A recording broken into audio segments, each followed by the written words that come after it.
Porsche just posted a 98% collapse in operating profit. Not a single bad quarter, a full year.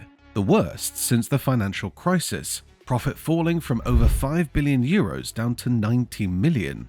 The week that landed, Audi confirmed it was cutting another 7,500 jobs in Germany, on top of shutting down an entire factory in Brussels. And Volkswagen itself announced 50,000 job cuts by 2030, after its worst result since the diesel scandal nearly brought the company down a decade ago. 3 separate disasters splashed across the business pages on 3 different days. 3 brands, 3 sets of headlines, and almost nobody connected them, because almost nobody outside the trade realizes they are the same company. Porsche, Audi, Volkswagen, Skoda, Seat, Cupra, Bentley, Lamborghini, Bugatti. One owner. Volkswagen alone was the single best-selling brand in Britain last year, on roughly 8.5% of the market. Add Audi at over 6%, Skoda at 4%, Seat and Cupra together near another 3.5%, Porsche and Bentley on top, and you are looking close to a quarter of every new car registered in the country. That is the scale of what is now coming apart. This was not bad luck hitting 3 firms at once. It was one strategy, decided once, in one boardroom, failing across every badge at the same time. And the proof is sitting on British forecourts right now. If you want the truth about the cars and the brands you actually own, the data behind the headlines and not the marketing spin, subscribe. There is a lot more of this coming, and the comments on these are where this community spots things the boardrooms miss. Start with the foundation, because everything else was built on it. For 15 years, China paid for the Volkswagen empire. At its peak, the group sold more cars there than in any other country on Earth, and the profits from those sales funded everything. The new platforms, the electric experiments, the dividends, the mistakes in other markets. Volkswagen was the #1 brand in China for the better part of 2 decades. The trouble was that most of what was sold there still had a petrol engine, and it was slow, far too slow to move to electric. Then a Chinese company called BYD took the crown in 2024, and by 2025, Volkswagen had slipped to 3rd, behind Geely as well. Combustion deliveries in China fell by close to 20% in a single stretch. Porsche's China sales dropped 26% in 2025 alone, hammered further by a property crash that gutted luxury spending. Audi watched its largest market, nearly 40% of everything it sold, slide backwards. The cushion that had absorbed every previous era simply deflated. And here is the part that matters. It deflated for all of them at once, because all of them leaned on the same market. One dependency shared across every brand. When it went, it took the whole group's safety net with it. That was the external shock, the bit everyone blames. The self-inflicted wounds are worse, and the first one has a name almost no car buyer has ever heard.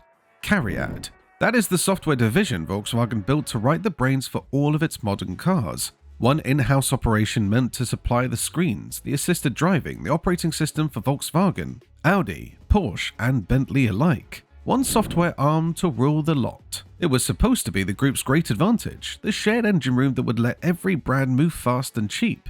It turned into one of the most expensive failures in the company's history. The software arrived late, broke constantly, and held up car after car. The new electric Porsche Macan landed roughly a year behind schedule, held back by software problems, and the Audi built right alongside it on the same underpinnings was delayed too. Flagship Audi Saloon slipped, a Bentley was pushed back. The problem was never one brand getting it wrong, it was the shared part rotting, and the rot spreading to everything plugged into it.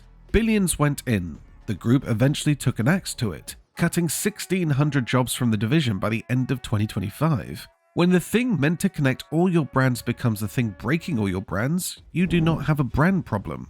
You have a structural one. Then there was the platform, and the same pattern again. Volkswagen bet enormous money on shared electric architecture. Common underpinnings, batteries, and motors spread across dozens of models and badges to spread the cost. The Volkswagen ID range sat on it. The Audi Q4 e-tron sat on a version of it. The Audi e-tron and Q8 e-tron, the early Porsche electric plans, all part of the same family tree. On paper, brilliant. Build it once, sell it 10 times. In reality, the market looked at the cars that came out of it and shrugged.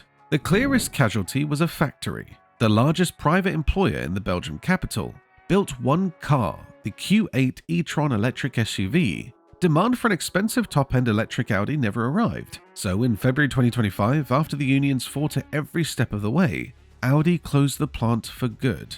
Around 3,000 people lost their jobs directly. No buyer could be found for the site. Production was shifted to Mexico. A flagship electric model built in Western Europe killed inside a few years of launch because the shared bet underneath it did not pay off.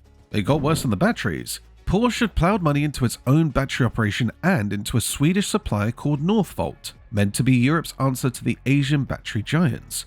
In late 2024, Northvolt went bankrupt. That blew a hole in Porsche's entire battery plan. By the summer of 2025, Porsche had shut its own battery production down, laid off the staff, and written off hundreds of millions of euros that will never come back. The electric version of its little 718 sports car, due in 2025, got shunted back to 2027, leaving a 2-year gap with nothing to sell. One failed supplier, a chain of broken plans behind it. That brings us to the brand that was supposed to make the whole electric gamble look like genius. Porsche was the proof. Porsche was meant to be the prestige electric maker, the one that could charge a fortune for an electric car and get away with it. The badge that justified the entire group pouring billions into batteries. For a while, the Taycan, its electric saloon, seemed to prove the point. Then it didn't. Taycan deliveries fell from a peak of over 41,000 cars in 2021 to barely 16,000 in 2025. That is roughly a 60% collapse in the one car that was supposed to lead the charge. Total Porsche deliveries dropped 10% to under 280,000, the worst year the company has had since 2009. So Porsche did something a company only does when the plan has truly failed. It reversed. After 4 separate profit warnings in a single year, it abandoned its target of 80% electric sales by 2030, pivoted back towards petrol engines and hybrids, and took a write-down of around 4.5 billion euros. 2 big lumps inside that, close to 3 billion writing down the value of the brand itself, and another 2 billion for tearing up the electric product plan. That write-down is what crushed the profit from 5 billion to 90 million. The operating margin fell from 14.5%, the best of any car maker on the planet, to 0.3. Porsche was dropped from Germany's top stock index. Its shares have lost more than half their value since it floated in 2022. That is the second retention point, and it leads straight to the one that should matter most to you, because this is where the damage stops being a German problem and lands on a British driveway. The depreciation. When a manufacturer dumps a strategy this publicly, the used market reads the room and prices the cars accordingly. The figures from the UK valuation firms tell the story better than any boardroom statement. According to Cox Automotive and Cap HPI, an electric car in Britain now holds about 39% of its value after 3 years. An equivalent petrol or diesel car holds somewhere between 52 and 56%. That gap is real money, and on these cars, it bites hard. Take the Audi e-tron GT. A 1-year-old example lost around 27% of its value in a single year, a trade-in figure falling from over £45,000 to around 33. Over the same period, a diesel Audi A7, a comparable car with a petrol station engine, lost 2.7%. Same brand, same showroom. One held its money, one hemorrhaged it. And here is the detail that proves the point about shared parts. The e-tron GT is mechanically almost the same car as the Porsche Taycan underneath, yet the Taycan, with the stronger badge, has held far more of its value, 60-something% in many cases. 2 near-identical cars, 2 completely different fates, decided by which badge sat on the bonnet. The Volkswagen ID.3 has been weighed down by huge fleet volumes flooding the used market, dropping value close to 18% a year. The Audi Q4 e-tron starts around £46,000 new and sits near a 29 after 2 years. And it is worse still in Germany, the company's own home, where these same electric cars retain under half of their value. My honest read for anyone buying used right now, the Taycan is the exception that holds. The e-tron GT is the one to walk away from. And most of the mainstream group electric cars are buy them cheap second-hand bargains precisely because the people who bought them new took a brutal hit. That is the betrayal hiding inside this whole saga. The early adopters, the loyal buyers who trusted the badge and bought the electric car at full price, are the ones who paid for the failed strategy with their own resale value. Now to the brand caught most awkwardly in the middle of all of this. Audi spent years not knowing what it wanted to be. It chased BMW and Mercedes, never quite caught either, then tied itself in knots over electric. The naming alone became a mess. Odd numbers for electric, even for petrol, a scheme so confusing the company eventually abandoned it. It built expensive electric SUVs the market did not want. In factories it then had to close. Its all-electric deliveries actually fell in 2024, down 8% to around 160,000. At the exact moment it had bet the brand on going electric. It now employs around 88,000 people worldwide, 55,000 of them in Germany, and is cutting 7,500 of those German jobs by 2029 while chasing €1 billion a year in savings. Here is the contradiction that sums Audi up. At the same time as swinging the axe, it announced it would plow roughly €8 billion into its two big German plants, cutting the workers and pouring in the money both at once, because it does not actually know which way the wind is blowing. The brand that built its name on advancement through technology got caught flat-footed by the technology, and worse, by the software its own parent failed to deliver. Audi did not collapse on its own. It got dragged down by the shared engine room and the shared platform, then had to swing the axe at its own people to pay for it. Which brings the whole thing home to Germany, and the part that would have been unthinkable a few years ago. Volkswagen, the company at the center of it all, came within a hair of closing factories on home soil for the first time in its history. It threatened to shut 3 German plants. It demanded a 10% pay cut. It tore up a job security agreement that had stood since 1994. 100,000 workers walked out in warning strikes through that December. In the end, the unions fought it to a standstill and the outright closures were avoided. But the price was steep, more than 35,000 jobs going by 2030, since escalated towards 50,000, a target of €15 billion in savings, wage rises frozen, production capacity cut, apprenticeships in Wolfsburg slashed. All of this against a German economy grinding through its third straight year of recession. The largest car maker in Europe, in the largest economy in Europe, openly admitted it could not afford its own home.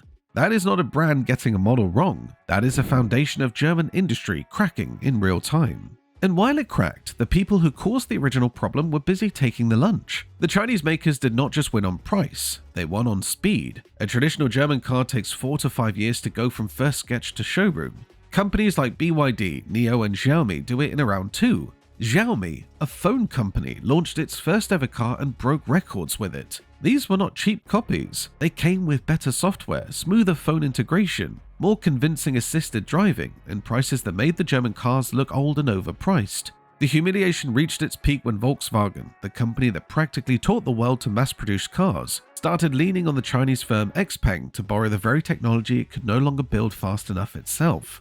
The inventor going cap in hand to the upstart.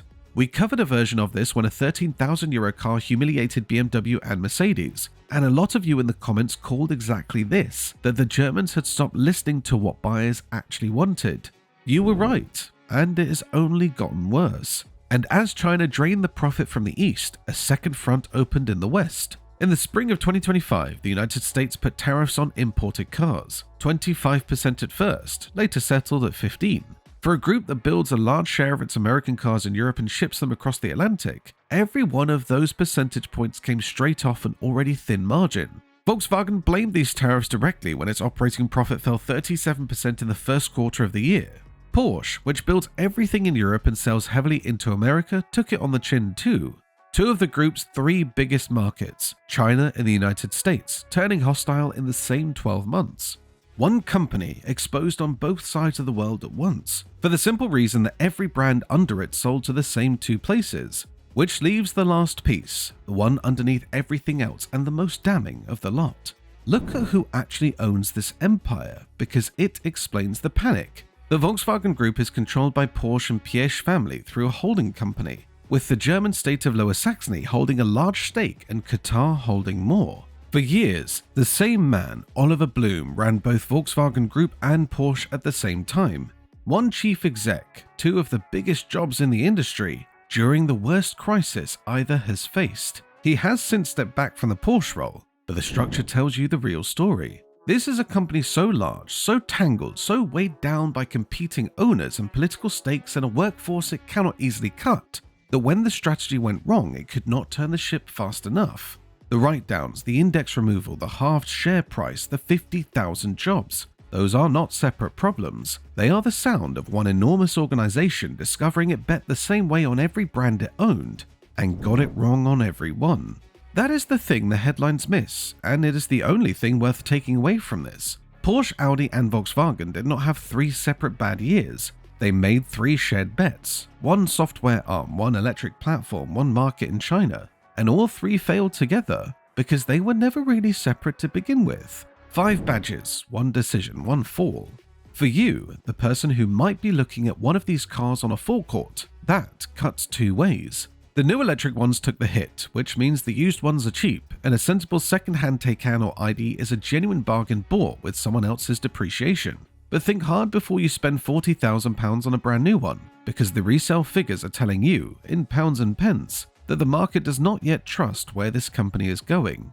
There is a quieter cost too. When a brand shrinks this fast, the dealer network shrinks with it, and so does the supply of parts and the number of specialists who really know these cars. Buy a cheap used electric Audi or Porsche today and the saving is genuine, but factor in that servicing one in 5 years' time could mean a longer drive and a longer wait than it does now. A quarter of the cars on British roads belong to a company that just had to admit its biggest plan was a mistake. That is not a reason to panic, it is a reason to buy with your eyes open. So I want to know what you think. Would you buy one of these electric Volkswagens, Audis, or Porsches secondhand now that the price has crashed? Or has the whole saga put you off the group for good? Tell me in the comments, because this is exactly where this community works out which cars are the bargains, and which are the traps the boardroom in Wolfsburg is hoping you will not notice.